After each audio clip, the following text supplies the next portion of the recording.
Assalamualaikum warahmatullahi wabarakatuh. Apa kabar anak-anak semua? Saya harap dan semoga Allah masih memberikan kesehatan kepada kalian semua. Dan yang lebih penting dari itu adalah kekuatan iman. Masih semangat dalam pembelajaran daring, mengerjakan tugas, dan yang lebih utama lagi adalah kalian masih bersemangat dalam beribadah.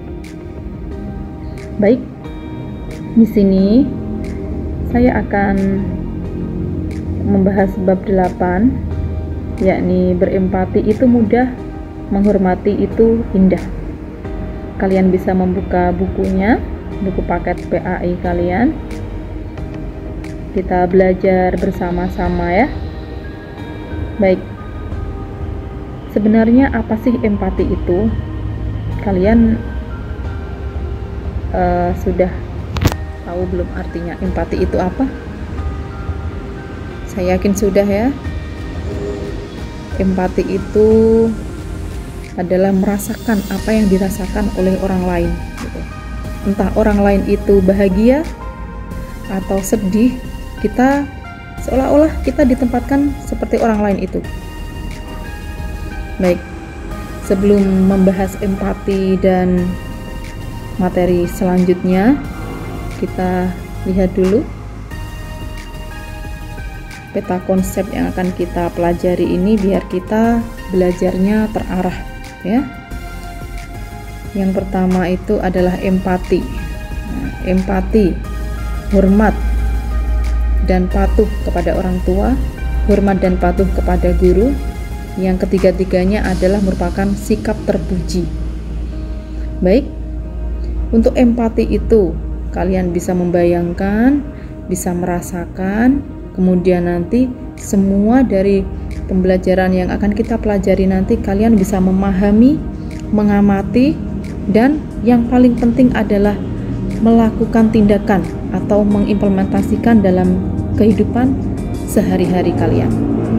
Baik, jadi kalau kita sudah arahan kita, pembelajaran ini sudah bisa kita lihat, kita nanti akan mempelajari apa, terus capaian akan kita capai itu apa, tujuan kita mempelajari itu apa, insya Allah kita akan mempelajarinya dengan efektif.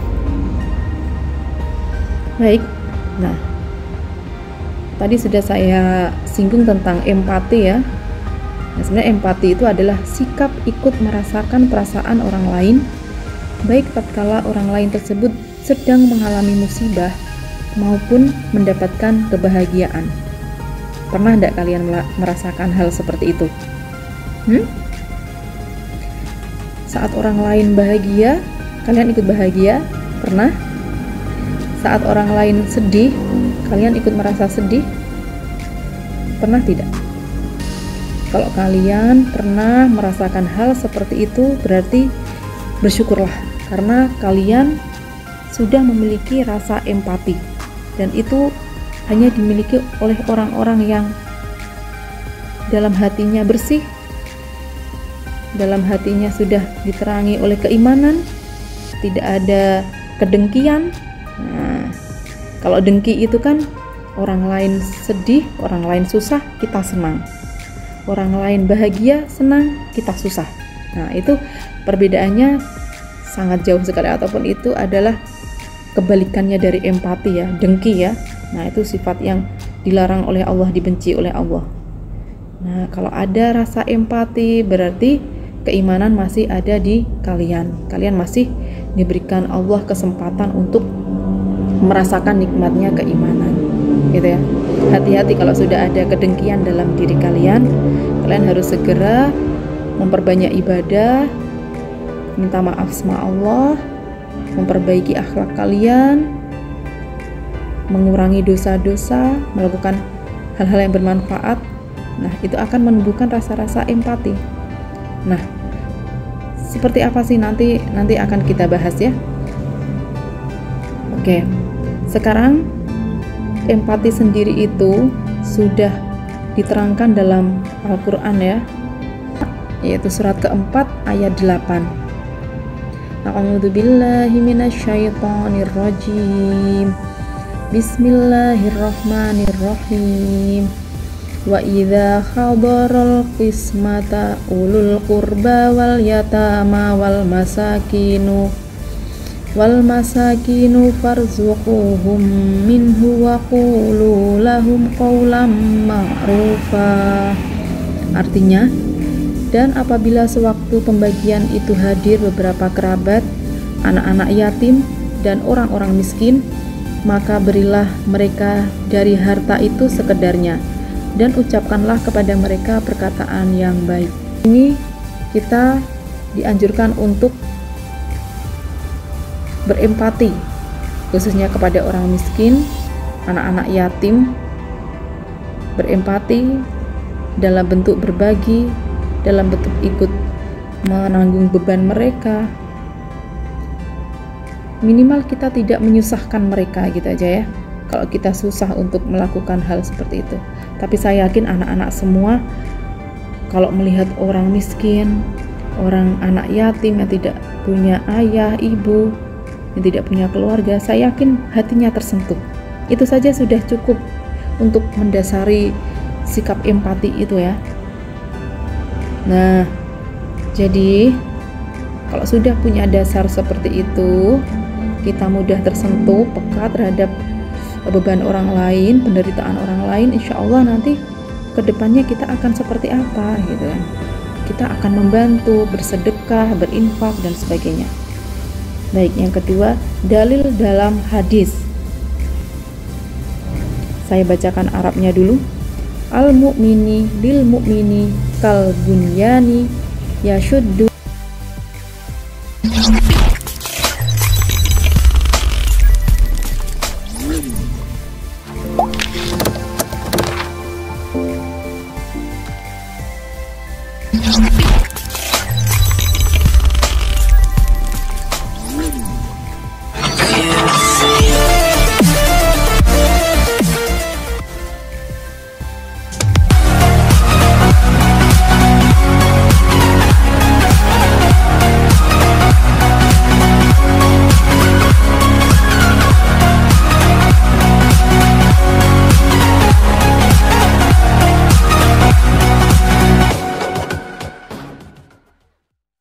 Orang muslim itu tidak akan, orang mukmin tidak akan bisa gitu ya. Ibaratnya seperti bangunan itu tanpa batu bata tadi, bangunan tanpa pasir itu tidak akan bisa berdiri dengan kokoh ya. Jadi sesama umat muslim itu jika bersatu itu akan saling menguatkan sebagian yang lainnya gitu ya. Baik, kita lanjut ke cara mengasah rasa empati dalam diri kita itu seperti apa. Kalian bisa juga dengan membuka buku paket kalian. Yang pertama yaitu rekam semua emosi pribadi. Artinya kita senantiasa mengingat-ingat pengalaman yang kita alami. Nah, ini penting untuk dapat merasakan orang lain seandainya mengalami hal serupa. Nah, gitu ya. Kalau kita tidak mau disakiti, jangan menyakiti. Itu aja yang dari saya tadi ya. Kita rasakan sakitnya diejek, dihina, dibully itu seperti apa. Jadi kita jangan seperti itu ke orang lain, ke teman kita gitu ya. Yang kedua, perhatikan lingkungan luar orang lain. Jadi kita memperhatikan lingkungan luar atau orang lain. Ini ya kita bersosialisasi, memperhatikan, oh orang itu kok sikapnya baik, saya akan mencontoh dia karena dengan sikapnya yang baik saya jadi gimana ya, deket dia itu nyaman gitu. Oh kok dia sikapnya menyakitkan, saya nggak akan mengikuti dia, saya tidak akan menyakiti orang lain karena disakiti itu memang sakit gitu ya. Nah, itu salah satu untuk memperhatikan lingkungan luar kita. Yang ketiga, mendengarkan keluhan atau curhat orang lain, terus segera memberikan bantuan gitu ya, memberikan bantuan. Jadi kita tidak sekedar merasakan, ikut bersimpati gitu ya, tapi kita juga memberikan bantuan. Nah itu tahapan empati itu seperti itu. Yang paling tinggi yaitu kita memikul beban mereka gitu ya, atau memberi bantuan. Baik, lanjut ya anak-anak ya. Manfaat sikap empati itu seperti apa? Yang pertama, menghilangkan sikap egois. Nah, tahu kan sikap egois itu seperti apa? Menang sendiri. Kita harus belajar dari rumah ya. Kita mengalah kepada adik, kita mengalah kepada kakak, atau sebagian saudara kita. Itu salah satu sikap menghilangkan sikap egois. Sikap yang mementingkan diri sendiri ya. Seseorang yang memiliki sikap empati yang tinggi akan menghilangkan rasa mementingkan kepentingan dirinya sendiri. Penting untuk dapat merasakan orang lain seandainya mengalami hal serupa. Nah, gitu ya. Yang kedua, menghilangkan kesombongan. Seseorang yang berempati akan dapat melihat jauh apa akibat mungkin yang akan ditimbulkan dari suatu kejadian, sehingga ia akan mampu berpikir dan bertindak sesuai kebenaran, sekaligus akan memunculkan rasa rendah hati. Jadi kita bersimpati atau berempati kepada orang lain, oh ternyata ada orang yang lebih sedih, lebih susah dari kita tidak boleh sombong gitu ya. Ternyata ada orang yang lebih tinggi dari kita sia-sia sebenarnya sombong di dunia ini, karena semuanya itu dilihat bukan dari pangkat, dari kecantikan kita, dari kepintaran kita, tidak. Allah itu melihat kita dari ketakwaan kita. Untuk selanjutnya, mengembangkan kemampuan evaluasi dan kontrol diri. Nah, dengan kemampuan berempati kepada orang lain, maka seseorang akan mampu mengontrol diri dengan baik dan akan bersikap hati-hati dalam bertindak.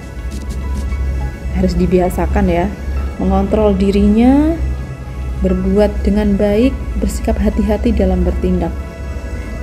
Karena semua tindakan sekecil apapun akan kita pertanggungjawabkan nanti ya, baik di dunia maupun di akhirat nanti.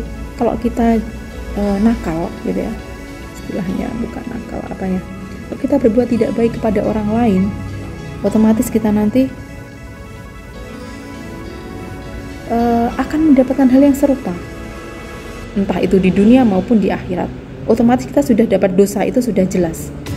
Kalau balasan itu mungkin yang kita sakiti tidak membalas, bukan dari orang yang kita sakiti, tidak, tapi Allah yang akan membalas perbuatan jahat kita gitu ya.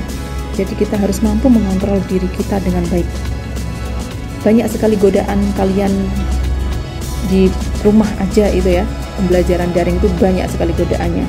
Kalian pengennya ngegame terus, pengennya nonton YouTube terus gitu kan, itu harus kita kontrol, kita lawan hal-hal seperti itu, karena kita, masa depan kita itu ditentukan dari sekarang ini. Dari kalian apa hari ini, itulah apa kamu nanti gitu ya. Itu sudah kalian harus bisa berpikir seperti itu ya. Seperti apa kamu hari ini, itulah kamu nantinya akan seperti itu. Kalau kamu bermalas-malasan, nanti kedepannya akan seperti apa, bisa kita bayangkan sendiri. Kalau kita hari ini rajin, sregep, rajin ibadah, rajin berusaha belajar, taat kepada orang tua, rajin membantu orang tua, kita sudah bisa memastikan masa depan kita itu akan seperti apa. Insya Allah akan sukses orang seperti itu. Nah, jadi dengan berempati bisa mengembangkan kemampuan evaluasi dan kontrol diri. Nah, jadi nanti manfaatnya akan ke kita sendiri ya. Nah, sudah paham ya anak-anak? Kita lanjut. Nanti kalau ada yang belum paham bisa kalian tanyakan di WA group ya. Lanjut. Hormat dan patuh kepada orang tua dan guru. Saya memposisikan guru itu seperti orang tua. Jadi nanti yang akan saya jelaskan, orang tua itu ya termasuk guru kita. Oke? Hormat adalah sikap menghargai yang diberikan seseorang kepada orang lain yang telah berjasa memberikan sesuatu. Patuh adalah sikap dan siap melaksanakan sesuatu yang baik dan benar, serta dalam pelaksanaannya dilakukan dengan cara sungguh-sungguh, jujur, bertanggung jawab, dan ikhlas gitu ya. Ini saya putar-putar Pak. Jadi pusing gitu ya. Jadi seperti itu ya. Hormat kepada orang tua penting. Patuh kepada orang tua dan guru juga sangat penting. Itu Allah juga sudah menerangkan kalau kita diwajibkan untuk taat dan patuh kepada orang tua yang di rumah dan guru yang di sekolahan, gitu ya. Pengertian orang tua itu adalah ibu bapak kita, orang yang melahirkan, mengasuh, mendidik, dan membesarkan kita. Itu orang tua kita, ya. Pengertian guru, kamu tahu ya, adalah orang yang berprofesi sebagai pendidik dan pengajar siswa-siswanya di sekolah, guru formal, atau di lembaga non-formal, TPA, sekolah sore, itu juga guru. Di pesantren, panti asuhan. Walaupun kita daring, saya itu juga guru kalian ya. Jadi kalau ada tugas dari guru-guru juga harus segera dilaksanakan. Itu taat, patuh kepada guru. Nah, Allah juga sudah menerangkan yang artinya ya dalam Quran surat Al-Baqarah ayat 83, artinya, dan ingatlah ketika kami mengambil janji dari Bani Israel, yaitu janganlah kamu menyembah selain Allah dan berbuat baiklah kepada ibu bapak, kaum kerabat, anak-anak yatim, dan orang-orang miskin, serta ucapkanlah kata-kata yang baik kepada manusia, dirikanlah sholat, dan tunaikanlah zakat. Kemudian kamu tidak memenuhi janji itu, kecuali sebagian kecil daripada kamu, dan kamu selalu berpaling. Jadi seperti itu, ketika Allah melarang kita untuk jangan menyembah selain Allah, untuk kemusyrikan, kita yang kedua disuruh berbuat baik kepada ibu dan bapak, gitu kan? Nah, betapa pentingnya berbuat baik pada ibu dan bapak, karena perintah Allah setelah Allah melarang dari perbuatan syirik tadi. Nah, ayo dilihat dirinya sendiri ya, sudah berbuat baik belum hari ini? Anak yang berbuat baik kepada kedua orang tuanya, yang taat patuh, insya Allah akan sukses. Karena Allah juga sudah menerangkan kalau orang yang atau anak yang tidak berbuat baik kepada orang tuanya itu nanti akibatnya ada di dunia dan di akhirat. Jadi entah itu kesuksesan di dunia atau apalah, kalau tidak baik kepada orang tua nanti akibatnya akan buruk. Mulai sekarang kalian yang misalnya masih melawan orang tua harus di stop dari sekarang, minta maaf, gitu ya. Nanti kalau kalian sudah besar, dewasa, nanti kalian akan menyesal, gitu ya, karena sudah rumah hidup sendiri, punya rumah sendiri, jauh dari orang tua, gitu ya. Jadi sekarang saya tekankan lagi, di rumah itu banyak sekali amal-amalan yang kamu lakukan ya. Berbuat baik kepada orang tua itu adalah amalan yang sangat luar biasa, gitu ya, amalan yang berpahala, gitu. Baik, yang sudah berbuat baik kepada orang tua dilanjutkan, ditingkatkan. Yang masih belum, yang mungkin disuruh belajar, disuruh jangan ngegame terus, itu masih melawan terus, harus segera berubah. Oke? Kita itu orang hebat. Untuk berubah seperti itu, saya yakin kalian bisa berubah menjadi lebih baik, maksud saya ya. Kenapa tidak, gitu kan? Selagi masih hidup, selagi kalian masih punya kesempatan membahagiakan orang tua, bahagiakanlah. Senyum di hadapan orang tua itu orang tua sudah senang sekali. Solih, solihah semuanya ya. Itu adalah harta yang paling berharga, anak-anak yang solih, solihah itu. Terus sekarang dalil dari hadis. Dari Abdullah bin Umar berkata, seseorang datang kepada Rasulullah SAW dan berkata, aku akan berbaiat kepadamu untuk berhijrah dan aku tinggalkan kedua orang tuaku dalam keadaan menangis. Rasulullah SAW bersabda, kembalilah kepada kedua orang tuamu dan buatlah keduanya tertawa sebagaimana engkau telah membuat keduanya menangis. Jadi ini ada sahabat yang hendak mau hijrah dengan Rasulullah dengan meninggalkan orang tuanya yang menangis. Sama Rasulullah suruh kembali, tidak usah berhijrah, tidak usah berhijrah dengan saya, kembali saja dan buatlah mereka tertawa. Itulah pentingnya kita membahagiakan kedua orang tua kita, hormat kepada mereka. Nah, baik lagi, tadi sudah saya katakan ya, orang tua, guru juga kita anggap sebagai orang tua gitu ya. Perilaku menghormati kedua orang tua kita, apa yang harus kita lakukan kepada kedua orang tua kita? Nah, ada dua hal ya.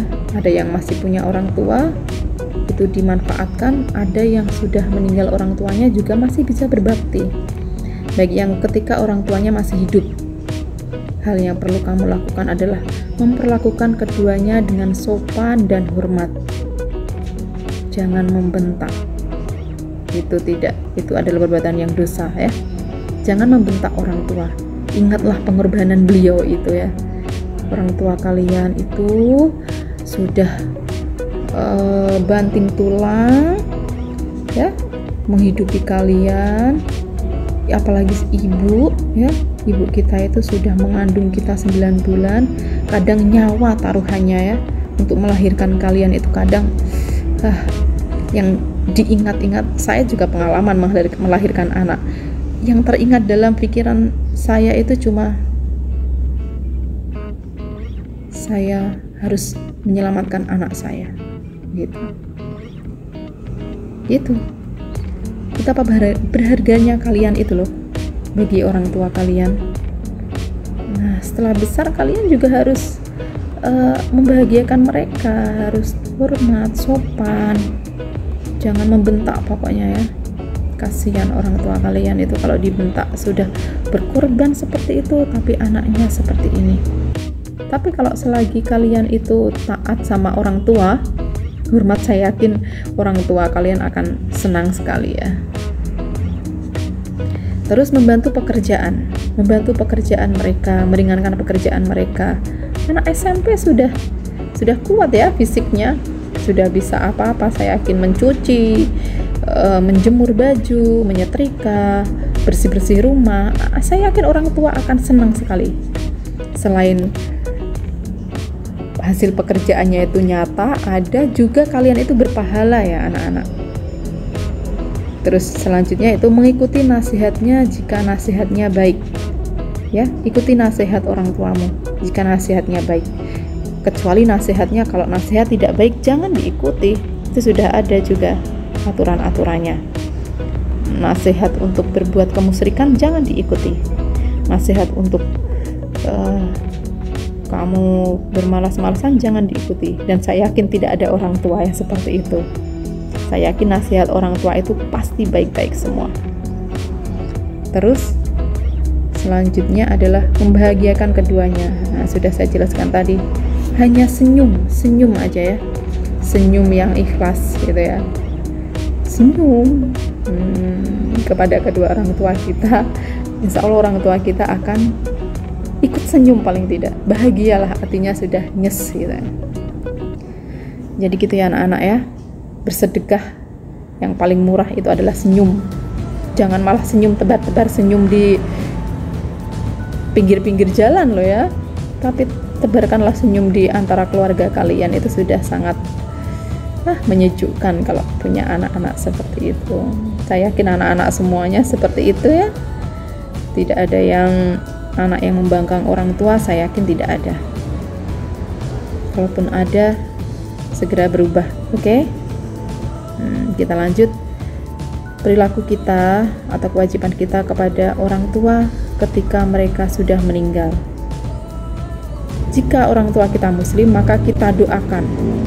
Kita doakan, ya Allah ampunilah dosanya, ampunilah dosa mereka gitu ya. Tempatkanlah mereka di tempat yang terbaik di sisimu ya Allah. Hindarkanlah mereka dari siksa kubur dan siksa neraka. Yang selanjutnya yaitu melaksanakan wasiatnya, menyambung silaturahmi. Artinya menyambung silaturahmi yang dulu orang tuamu sering bersilaturahmi ke orang-orang tersebut, saudara kalian, tetangga kalian, teman-teman bapak ibu kalian gitu ya. Disambung silaturahminya. Terus yang terakhir yaitu menjaga nama baik mereka.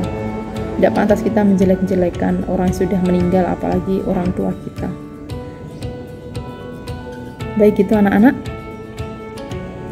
semoga penjelasan yang singkat ini bisa membuat kalian terbuka hatinya, mau untuk berempati, mau untuk menghormati orang tua, mau melakukan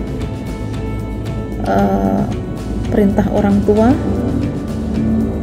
dan saya harap kalian akan menjadi lebih baik dan lebih baik, karena itu adalah orang yang beruntung, orang yang hari ini lebih baik daripada hari yang kemarin.